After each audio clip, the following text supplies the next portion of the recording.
Välkommen, scenen är din.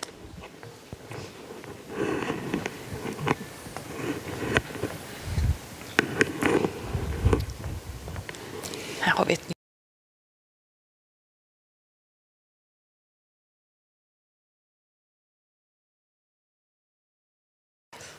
Jag skulle vilja tillägna denna föreläsning till minnet av min vän Zaida Catalan som blev biståndsarbetare i Palestina och då i Kongo.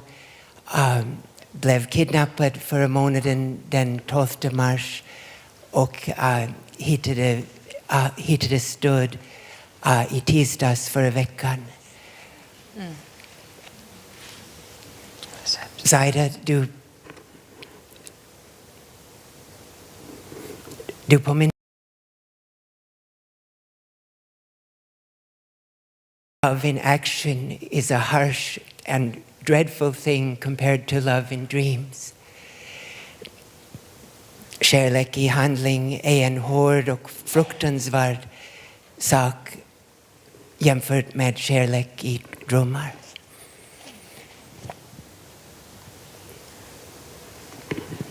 Jag hade planerat att börja föreläsningen med någonting mycket mer hoppfull. Ellen och Jonna Hansson, två 11-åriga tvillingar i Eskilstuna. För några år sedan var de 11-åriga. Men de är fortfarande tvillingar. Är några av er Facebook-vänner med dem? Nej. Ellen och Jonna var i musikklassen. Det var början av december. Och musikläraren sa, om några dagar är det Lucia.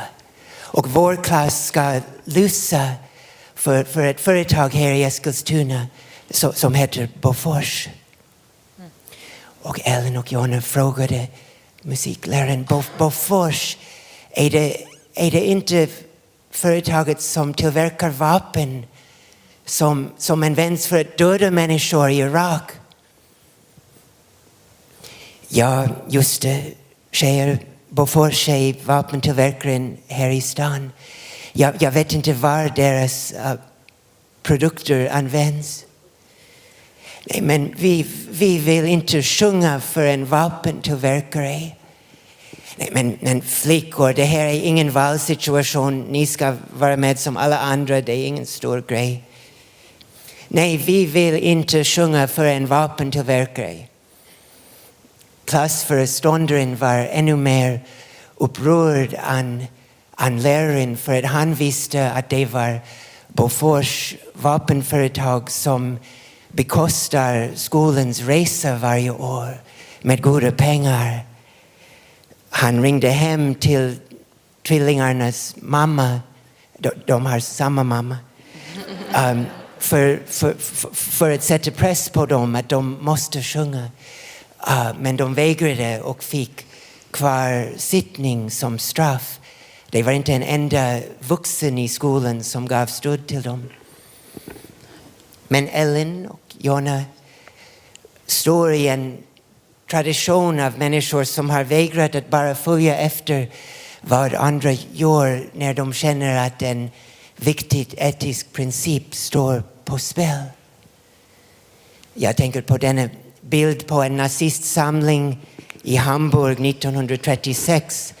Alla har lyssnat till ett tal av en av Hitlers medarbetare och gör den nazistiska hälsningen.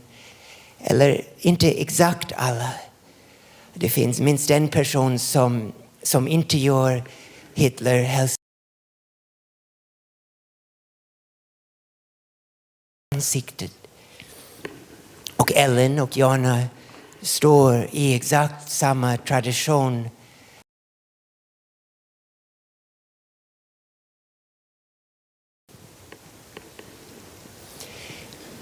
Jag tänker på civilkurage i vardagliga sammanhang såväl som i mer historiska sammanhang.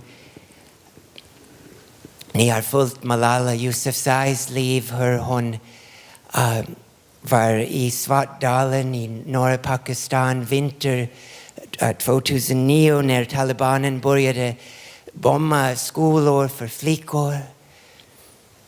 I London var det producenter vid BBC som tyckte att en blogg skriven av en skolflicka i svart skulle vara lite som Anne Franks dagbok under andra världskriget.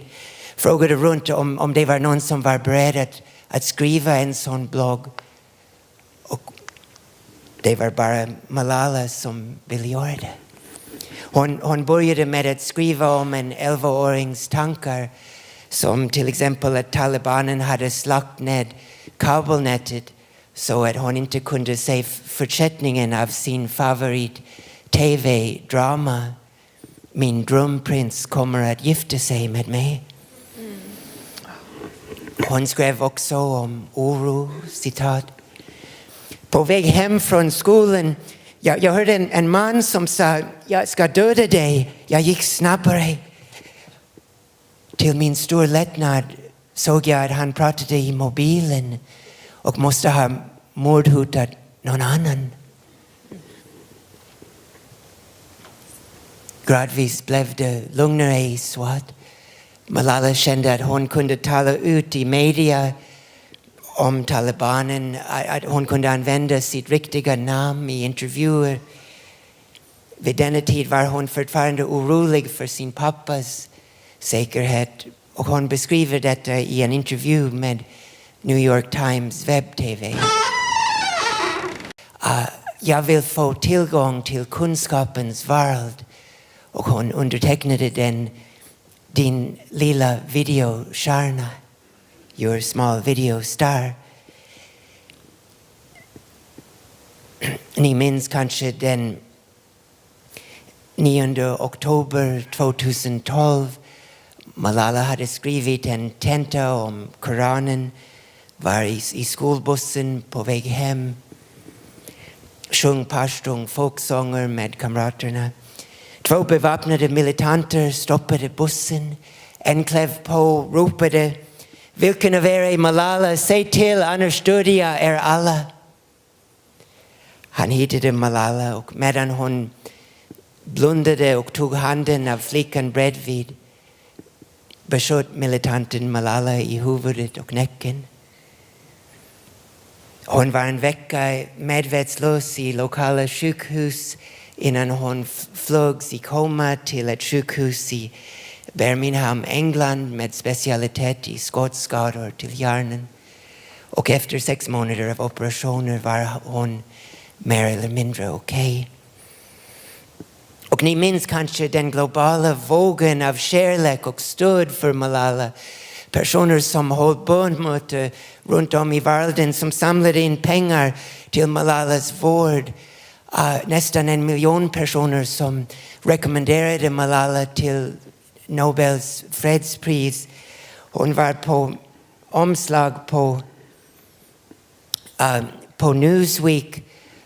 Malala, världens modigaste flicka, och 2 gånger på Times omslag. Och det är intressant hur vi reagerar till civilkurage, till altruistisk risktagande som sträcker ut bortom familje- och vänkrets. Att vi högaktar dessa personer. Och det var i 1902 att psykologen William James undrade varför.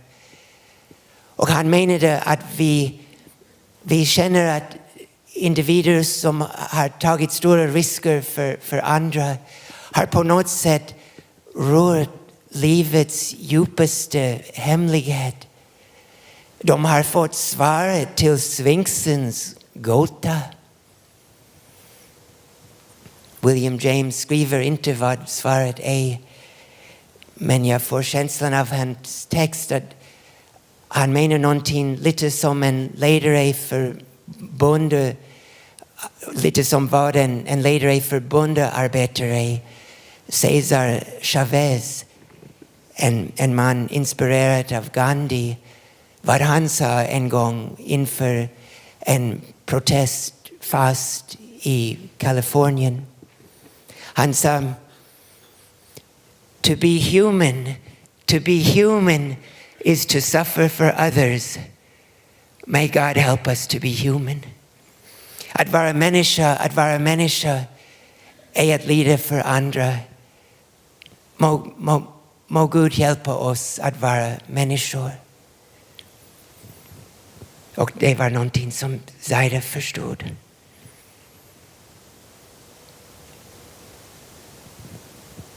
Jag tänker även på en annan som väckte så stark kärlek som Malala Sophie Scholl. Jag gissar att de flesta av er har läst en hel del om henne. Sophie som föddes i samma stad i Tyskland som Albert Einstein i Ulm. Som under 1930-talet var aktiv i Adolf Hitlers ungdomsförbund. Började studera filosofi och biologi i Munken vid universitetet. Hennes bror Hans var redan där. Gradvis fick de veta mer och mer om vad deras land, Hitlers Tyskland, gjorde 1942. Och bestämde sig att de måste göra motstånd. De skrev protestblad emot Hitler som de kopierade på en handvävd kopieringsapparat under nätterna. Skickade ut till adresser runt om i Munken utan avsändare adresser på kuvert. Gestapo var rasande. Hade tusentals agenter som sökte vem var det som skrev dessa protestblad. Hittade inte dem. Februari 1943, Sophie och Hans är i universitetshuset. De sätter hugg med exemplar av den sjätte protestblad i korridorerna. De tror att de är ensamma. En vakt ser dem, fångar dem, tar dem till rektorn och då till Gestapo.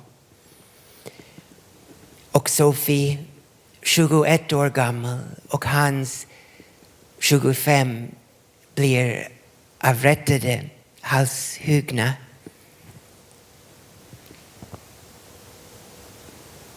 För 14 år sedan var det en opinionsundersökning i Tyskland där man frågade tyskar mellan 18 och 40 år gammal, vem var den största tyskan genom tiderna? Och resultat kom in. Den största tyskan genom tiderna enligt undersökningen var Sophie Scholl och Hans Scholl. Framför Bach, Beethoven och Albert Einstein. Så mycket kärlek hade de vunnit. Framtida landsmän. Men vid tiden av rättegång hade de ingen aning om detta. Sophie hade skrivit i en anteckning att vad hon och Hans gjorde var som fåglarna som sjunger på morgonen utan att veta om någon lyssnar. De kunde, om någon lyssnar, de kunde ha ingen aning om att det en dag skulle finnas hundratals skolor och torg och gator runt om i världen som skulle bära deras namn. En frimärke till minnet av Sophie. Jag tänker på en till person som är lite mindre känd, Witold Pilecki. Hur många av er känner till honom? Inte så många. Witold föddes i början av 1900-talet i Polen. Studerade musik och konst i Warszawa. Ärvde familjens små gård på landet. Han gifte sig och paret hade 2 barn. Och de hade ett idylliskt liv på landsbygden i Polen. Aktiv i kyrkan, gjorde volontärarbete, odlade grönsaker, spelade musik, mycket plats för barnen att springa omkring. Då hände någonting. 1 september 1939, Tyskland invaderar Polen första dagen i andra världskriget. Witold säger hej då till familjen och går med i motståndsrörelsen mot tyskarna.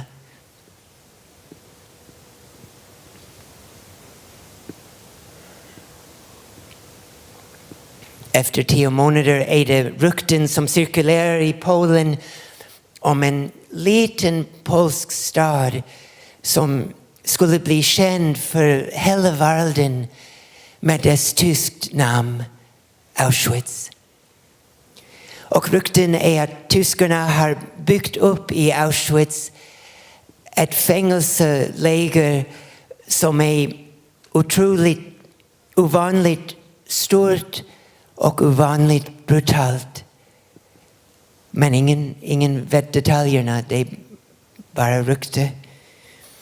Och Witold förstår att det skulle vara mycket användbart för den polska motståndsrörelsen och för alla dessa länder som kämpar mot Hitlers Tyskland att få veta exakt vad det är på gång inom Auschwitz. Han bestämmer sig för att gå in. Hans plan är att smuggla ut meddelande från insidan av koncentrationslägret genom det polska motståndsrörelsens hemliga nätverk.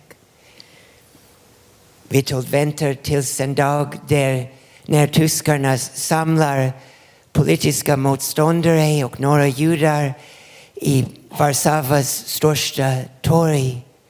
Och han går in i gruppen så att också han ska fängslas och skickas till Auschwitz. Och det är han. Efter några dagar kan han faktiskt smuggla ut ett första meddelande. Han skriver: en vakt blev sur på mig, slog mig i ansiktet med en metallstång. Jag spottade ut fram tänderna på marken. Det började att blöda. Slutcitat. Witolds meddelande under de kommande 947 dagar blir inte vackrare medan han beskriver tortyren som han och andra överlever, svalt, kallt, hård arbete. Men han beskriver också hur han försöker organisera medfångarna för självhjälp, att de ska göra allt de kan för att hålla varandra vid liv. Efter 2,5 år ser Witold en grind som är inte helt stängt vid midnatt. Han springer ut i mörkret. Han blir beskjuten i axeln av en vakt, men överlever och kan komma hem till familjen igen. Här är en bild med hela familjen, men det är en bild från innan Auschwitz. Då kommer det Warszawa-upproret. Witold krigar modigt i detta mot tyskarna, men tyskarna krossar upproret och han blir en gång till deras fånge. Han överlever andra världskriget. Sovjetunionen tar över i Polen, installerar en marionettregering i Warszawa som är handplockad av Josef Stalin. Witold kan inte acceptera detta. Han älskar sitt land, han älskar demokrati. Han bestämmer sig för att gå med i motståndsrörelsen en gång till. Nu mot sovjetisk styre i Polen. Efter 2 år blir han upptäckt, fängslad, torterad på ett sätt som han sa gjorde att Auschwitz kändes som ett barnlek. Och av avrättades. Han blir avrättad 47 år gammal.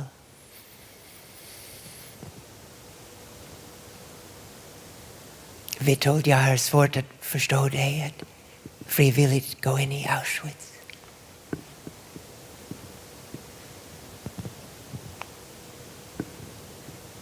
Det är nästan absurd, nästan otänkbart att någon så försiktig och feg som jag skulle få privilegiet att prata om personer som Zaida eller Malala eller Sofie eller Witold. Men det blev så delvis tack vare mina före detta studenter på Harvard universitet som gjorde en husockupation hos Harvards rektor. Grejen var att Harvard motarbetade facklig organisering och betalade dem som klippte gräsmattan och städade golvet och kokade potatis åt studenterna så lite pengar att några av dessa heltidsanställda sov på härbärge under nätterna. 50 studenter tog över rektorns kansli och förklarade att de skulle stanna tills det var en levnadslön för alla dessa anställda. Det blev en tältstad av supportrar utanför under 3 veckor tills det var ett seger för studenterna och arbetarna.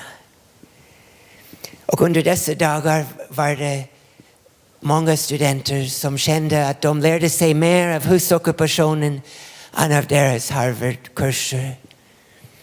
Och några som frågade mig som nu myntade lektor om inte jag skulle kunna skapa en kurs om vad de hade gjort, att visa civilkurage, att ta risker för andra.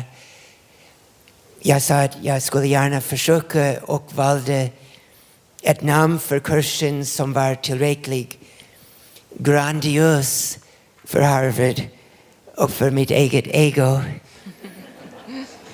Kursen skulle heta Personal Choice and Global Transformation. Och den fick mer än 600 studenter. Och med tanken att genomsnittskurs på den rika Harvard har 11 studenter var 600 en nyhet. Boston Magazine skrev om kursen.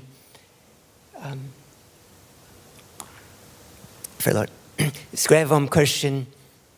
De jämförde det till den enda kursen som var större, den obligatoriska kursen i ekonomi, och skrev så här, citat: om Harvards mest populära kurs, ekonomi 10, förbereder ekonomistudenter att bli hårdhudade, miljöförstörande direktörer, så leder den näst mest populära kursen studenter i riktning mot franciskaner-liknande helgonskap. Kursen leds, fortsätter Boston Magazine, citat, av den smala, viskande och något munkliknande Brian Palmer.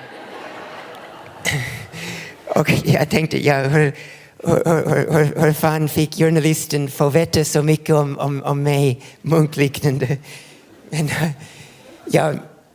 jag började kursen med en citat från Voltaire, den franska filosofen som var hemma i Paris den 1 november 1755. Vi minns säkert alla vad vi gjorde denna dag. När det var en stor jordbävning i Lissabon i Portugal. Och när nyheterna om detta kom till Frankrike tyckte Voltaire att det var svårt att bry sig. Det var svårt att känna empati. Och han skrev: Lissabon ligger i ruiner och här i Paris dansar vi. Och han menade inte att man dansar i sadistisk glädje, men man dansar som på vilket natt som helst. Och det var en känsla som mina studenter och jag ofta har haft. Fallujah i Irak ligger i ruiner. Och här i Sverige dansar vi.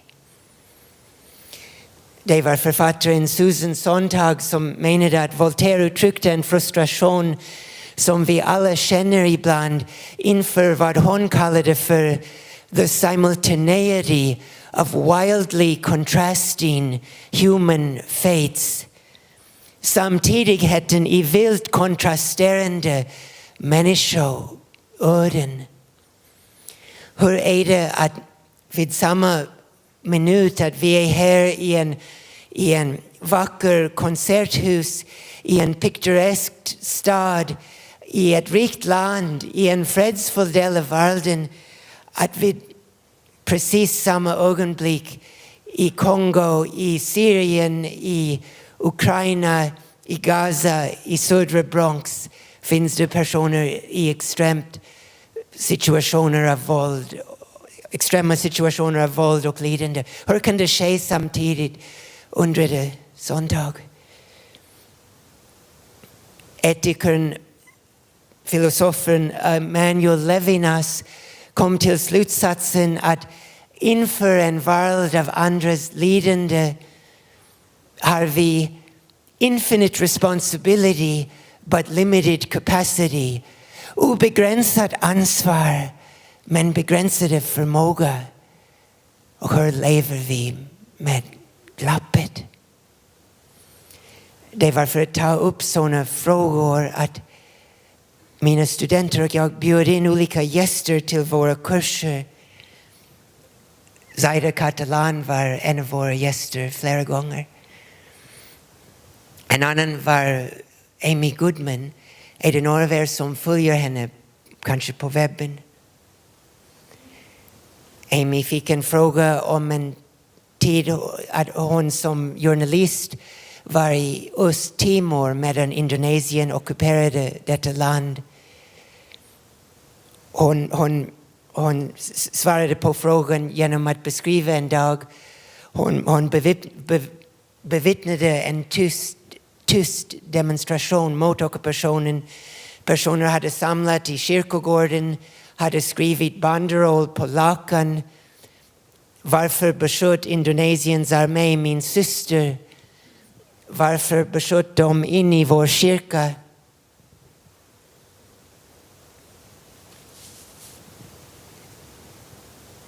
Amy såg ett stort antal indonesiska soldater springande mot demonstrationen med deras vapen beredda i händerna. Istället för att fly för sin egen säkerhet bestämde hon att försöka vara så synlig som möjligt. Hon höll upp sin mikrofon i luften som en flagga och stod framför demonstranterna med förhoppningen att soldaterna inte skulle öppna eld om de fick se en vit västerländsk journalist med mikrofon på plats. Men soldaterna öppnade eld. Dödade mer än 250 personer framför Amys ögonen innan de attackerade henne. Under attacken var hon på marken. Hennes amerikansk pass ramlade ut från fickan. En soldat tog upp den, kollade på den, sa någonting till de andra soldater och de stack och lämnade henne blödande på marken. För mina studenter förklarade Amy detta att soldaterna säkert inte ville döda någon från samma land som hade bekostat deras vapen, USA. I klassrummet fick hon flera frågor varför hon tar sådana risker när hon skulle kunna stanna hemma i New York som en känd journalist med ett gott liv. Och vid kurstimens slut var det ett par dussin studenter som vill prata mer med Amy som kom till framre delen av aulan. Och flera av dessa hade ungefär samma fråga. Where do I sign up? Hur anmäler jag mig? Får jag följa med dig nästa gång du ska göra en sån reportage? Jag behöver inte få betalt. Jag vill bara få lära mig att bli en så stark och modig kvinna som du är. Vad borde jag studera om jag vill bli någon som du? Och vid detta ögonblick fick jag känslan att kurage kan vara nästan lika smittsam som rädsla. Vi vet att rädsla smittar, men att kurage också kan smitta.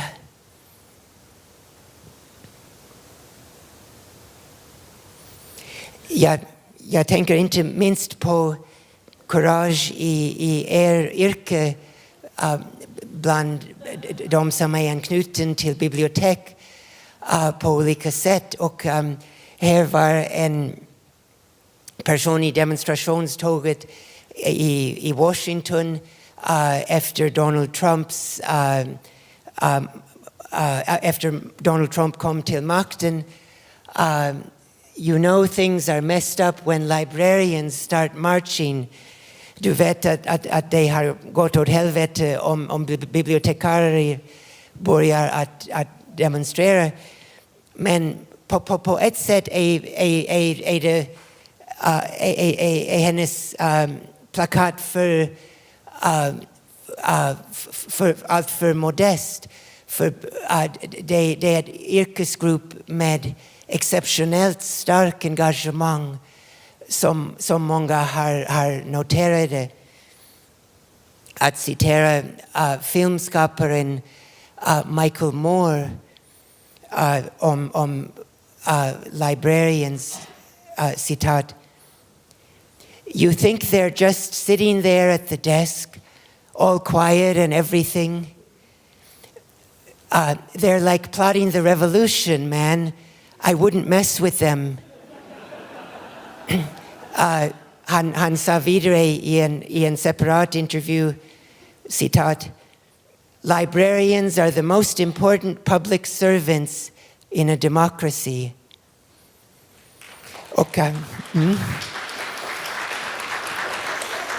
Och då var det Elaine Scarry, Harvards mest briljanta professor,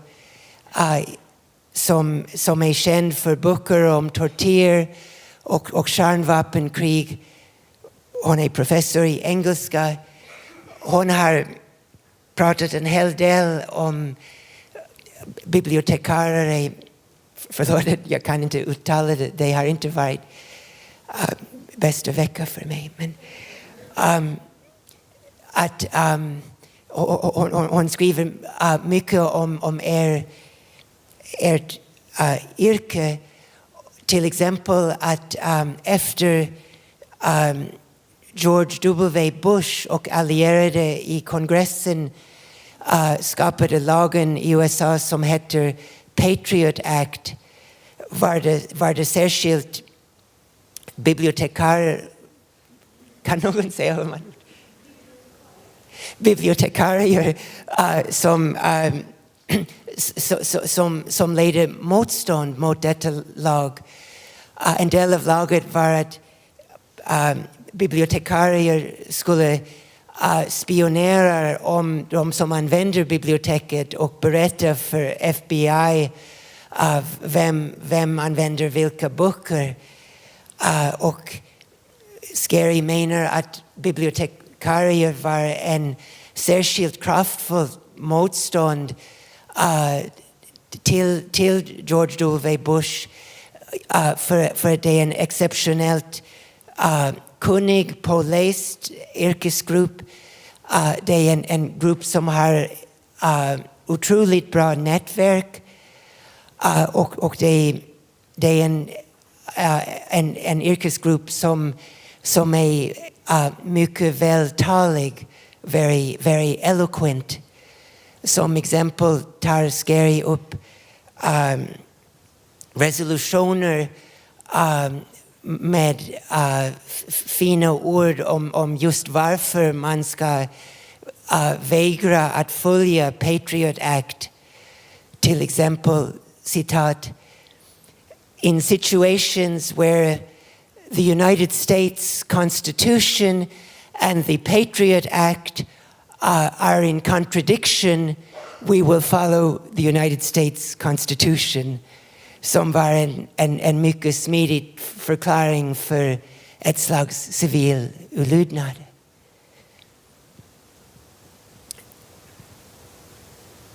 Vi pratar också i Sverige om civilkurage i situationer av gatuvåld. Och jag vill ta ett sådant exempel från min barndomsstad New York. En man attackerade en kvinna på tunnelbanan. Några personer försökte ingripa för att förhindra denna man från att attackera. Kvinnan försvarade sig själv mycket effektivt. Men mannen hotade att attackera en gång till. Och personer ingrep för att stoppa att det skulle vara en förnyad attack. En av dessa som ingrep gick med i YouTube-historia för all evighet med smeknamnet Snackman, mellanmålsmannen. Och jag vill be er i klippet jag ska visa att försöka identifiera vem var Snackman.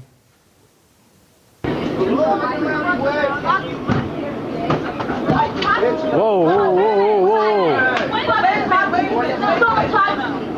Go ahead. On your merry way. Don't fucking follow me, stupid dick. No, you. On your merry way. You. Don't hit her. Don't follow me, stupid son of a bitch. Do not follow me. No, please sit down. No. This is not happening. You're not gonna hit a woman. Not Well, she hit follow me already so many times. Okay, do not follow me. Okay, ma'am. No. You need to stop following me. So get on another car. When this train stops, do not follow me anymore. Do not follow me. Okay, she's told you. Follow me. We got you on camera. Don't follow. We got you. When we stop again, get off. Okay, do not follow me. Please get off. Please, sir, get Chinese off. restaurant. Chicken for dinner. Great. Will you please get off and get another car? Var det någon som lyckades identifiera Snackman? Ni såg att det var 3 personer som ingriper. Den kanske allra modigaste var kvinnan som direkt konfronterar gärningsmannen. Please get off this train. Det var den som berättar att han filmar och då var det Snackman själv som justerar hur han står för att blockera gärningsmannens väg medan han hela tiden fortsätter äta sin nachos. Och vi vet inte om han gjorde det för att skapa en stämning av lugn och normalitet. Jag bara äter. Eller om han var väldigt hungrig. Men på vilket fall som helst kan man säga att with great nachos comes great responsibility.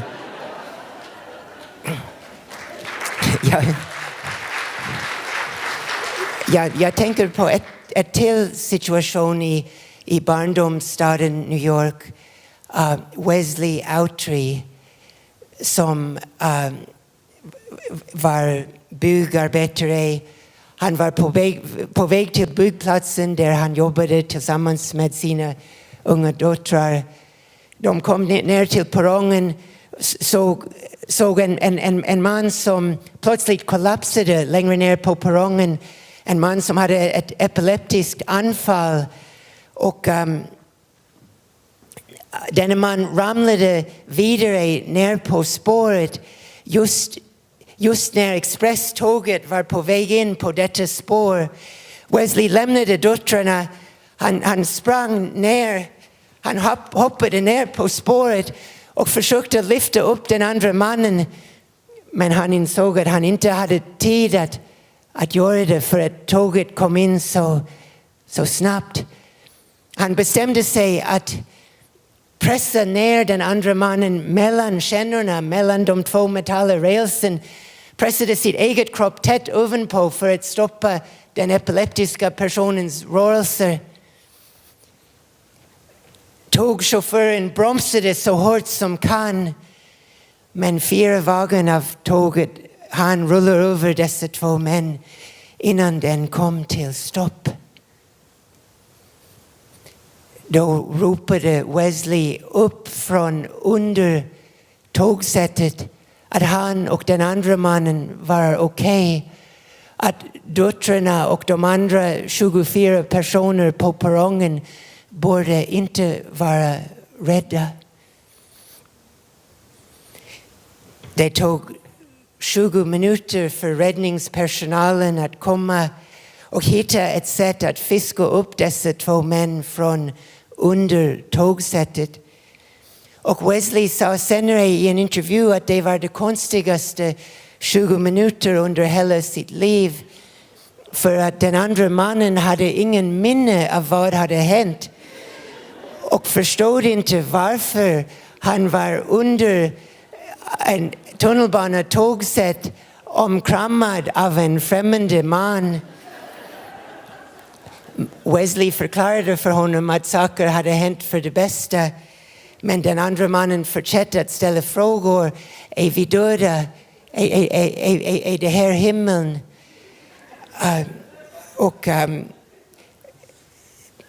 Jag råkade vara i New York då det var en våg av glädje i stan. Och i en intervju förklarade Wesley att det var relevant att han var byggnadsarbetare. För som sådant hade han en känsla för avstånd. Och han sa, när jag såg tåget på väg in, jag trodde att det skulle vara tillräckligt med plats under den för 2 stora killar. Men jag var inte alls säker. Här är en målning som en konstnär gjorde för att hylla Wesley. Och under de 2 timmar som jag har kvar i föreläsningen tänkte jag ta upp lite mer statistiska aspekter. Jag avrundar nära där vi började med Malala. Och här är en intervju där Malala berättar om vad är civilkurage för henne. Det är en intervju som hon gjorde innan hon blev beskjuten före attacken. Vad är det som vi får av dessa individer? För mig är en sak att i vår värld är det lätt att förlora hopp om mänskligheten. Att se förberedelser för kärnvapenkrig, att se graden av brutalitet i världen. Och att känna att för mig som socialantropolog att människosläktet är på något sätt en misslyckad experiment.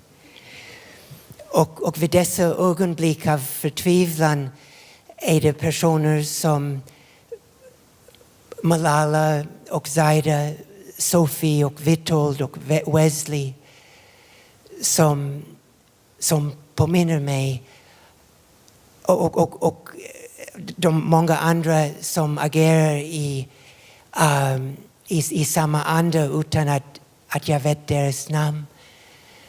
De miljontals andra som påminner oss att det är fortfarande möjligt för människor att ljusa så magnifikt som Zaida Catalan gjorde.